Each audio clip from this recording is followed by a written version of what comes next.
میں آپ کو بتاتا ہوں، سیدنا غوث اعظم عبد القادر جیلانی رضی اللہ تعالیٰ عنہ ممبر پر خطبہ دے رہے تھے، بڑا مجمع 70,000 کا مجمع، ممبر پر جب خطبہ دے رہے تھے عین خطبے کے دوران چھت پر سے ہاں دوستو، انسان کے پاس پریشانی آتا ہے، انسان کے پاس دقتیں آتی ہے، انسان کے پاس مصیبتیں آتا ہے، جی ہاں دوستو، لیکن اللہ رب العزت فرماتا ہے کہ اے میرے بندے، تم ہر مصیبت ہر پریشانی میں صبر کرو، اور جب صبر آپ کر لیں گے تو اللہ تعالیٰ آپ کو اس کا اجر اتنا زیادہ اور ایسا اجر دے گا جو آپ سوچ بھی نہیں سکتے۔ جی ہاں دوستو، لیکن حال تو یہ ہے، اگر کوئی پریشانی آ جائے تو اللہ تبارک و تعالیٰ کے اوپر سب سے بڑی بڑی تہمت لگانا چالو ہو جاتا ہے، یعنی کہ اللہ کے اوپر سے انسان کا یقین ختم ہو جاتا ہے۔ جی ہاں دوستو، لیکن ہم اس ویڈیو میں دیکھیں گے اور سمجھیں گے جو حضور غوث پاک رضی اللہ تعالیٰ عنہ کس طریقے سے ان کا یقین اللہ رب العزت کے اوپر تھا، اور کس طریقے سے اللہ رب العزت سے وہ اتنا توکل رکھتے تھے۔ جی ہاں دوستو، ہم لوگ کو ایسی ویڈیو دیکھنا ضروری ہوتا ہے، لیکن ہم ایسی ویڈیو دیکھتے نہیں ہیں، ایسی ویڈیو ہم سنتے نہیں ہیں جو ویڈیو دیکھنے اور سننے کے بعد اللہ رب العزت کے اوپر ہمارا توکل اور بھروسہ ہو۔ جی ہاں دوستو، میں آپ کو بتاتا ہوں، سیدنا غوث اعظم عبد القادر جیلانی رضی اللہ تعالیٰ عنہ ممبر پر خطبہ دے رہے تھے، بڑا مجمع 70,000 کا مجمع، ممبر پر جب خطبہ دے رہے تھے عین خطبے کے دوران چھت پر سے ایک نہایت ہی کالے قسم کا سانپ نمودار ہوا، جس کی ہیبت ایسی تھی کہ مجمع میں سے لوگ ادھر سے ادھر ہونے لگ گئے۔ اس سانپ کی دہشت سے لوگ گھبرا گئے، لیکن وہ سانپ چھت سے اوپر سے آتے آتے سیدھے سرکار غوث پاک کے کندھے پر آ گیا، غوث پاک کے کندھے پر آ گئے، نہایت ہی کالے قسم کا زہریلا سانپ جس کو دیکھ کر مجمع منتشر ہو رہا ہو۔ غوث پاک خطبے میں مصروف ہیں، اور اس کے بعد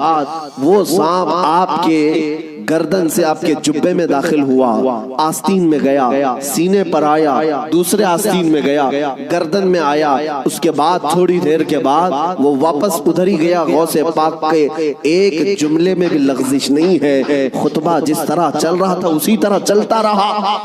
اور اس کے بعد اس سانپ نے فصیح عربی میں آپ سے کلام کیا،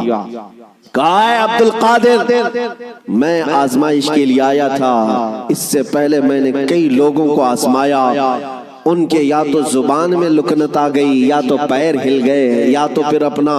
بیان چھوڑ دیا، لیکن تمہارا حال تو یہ ہے کہ ایسا لگتا تھا کہ تمہارے جسم پر کوئی چیز آئی نہیں۔ غوث پاک رضی اللہ تعالیٰ عنہ مسکرائے، خطبہ جاری رکھا۔ لوگوں نے پوچھا غوث پاک سے کہ یہ کیا تھا، اتنا بھیانک سانپ آپ کے جسم پر آیا، آپ کے جسم پر کوئی جنبش بھی نہیں، لغزش بھی نہیں۔ سرکار غوث پاک رضی اللہ تعالیٰ عنہ مخاطب ہوتے ہوئے ارشاد فرماتے ہیں، میرا نام عبد القادر ہے، میں قادر کا بندہ ہوں۔ کس کا بندہ؟ قادر کا بندہ، قدرت پر یقین رکھتا ہوں۔ مجھے اس بات پر یقین تھا کہ اگر میری موت آنی ہے تو اس سانپ کے ذریعے سے آ جائے گی، میرے ہلنے سے بچنے سے میں بچ نہیں سکوں گا،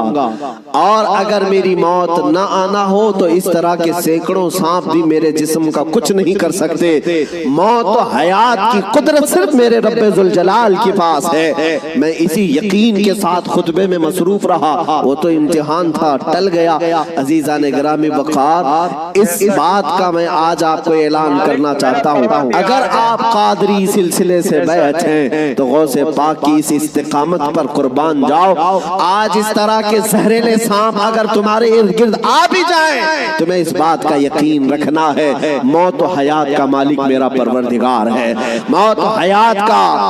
حیات کی قدرت میرے رب ذوالجلال کے پاس ہے۔ اور یہ یقین میں آپ سے کہتا ہوں کہ غوث پاک کے مقام تک تو نہیں پہنچ سکتے، لیکن واقعہ عرض کرنے کا مقصد یہ ہے کہ ہم قادری غلام ہیں قادری کتے ہیں، ان کی نسبت سے اگر ہمارے سینے میں تھوڑا بہت بھی اگر شجاعت کا جذبہ آ جائے تو میں سمجھتا ہوں کہ میرے عزیزو آج اس روئے زمین کا منظر ہی بدل جائے گا۔ لوگ دیکھ چکے تمہیں ڈرا کر کے دھمکا کر کے، انہیں یہ اندازہ ہو گیا ہے کہ یہ تھوڑے پیسوں میں بک جاتے ہیں یا خوف سے تھر تھراتے ہیں، ڈر کر کے بھاگ جاتے ہیں، اس لیے دنیا تمہیں ڈراتی ہے دھمکاتی ہے۔ لیکن جس دن تمہارے قدم ڈگمگانے سے رہ گئے، میں یقین کے ساتھ کہتا ہوں بجلیاں آئیں گی، طوفان آئیں گے، لیکن تمہارا کچھ نہیں ہو سکے گا۔ اللہ کریم تمہارے استقامت پر مدد نازل فرمائے گا، اس لیے کہ قرآن میں وہ کہتا ہے ان الذین قالوا ربنا اللہ ثم استقاموا تتنزل علیہم الملائکہ، بے شک جو لوگ اللہ کو یہ کہتے ہیں کہ ہمارا رب ہے اور پھر اس پر جمے رہتے ہیں، مولا فرماتا ہے ان کی حفاظت کے لیے مولا فرشتے نازل فرماتا۔ جمے رہنا، استقامت، ڈٹے رہنا، یہ آج تمہاری ضرورت ہے میرے عزیزوں۔ طوفان آئیں گے، آندھیاں آئیں گی، لیکن یہ نہیں ہے کہ تم میدان چھوڑ کر بھاگ جاؤ۔ دیکھو موت تو آنی ہے، کسی ہاسپٹل کے بیڈ پر آئے گی یا گھر کی چٹائی پر آئے گی، کہیں نہ کہیں آنا ہے، یا کسی حادثے میں یا کسی بیماری میں۔ لیکن اگر قسمت سے موت اس حال میں آئے کہ میں میرے نبی کا پرچم بلند کر رہا ہوں، نبی پاک کی عزت کی بات کر رہا ہوں، اور اگر اس حال میں موت آئے تو اس موت کا کیا کہنا؟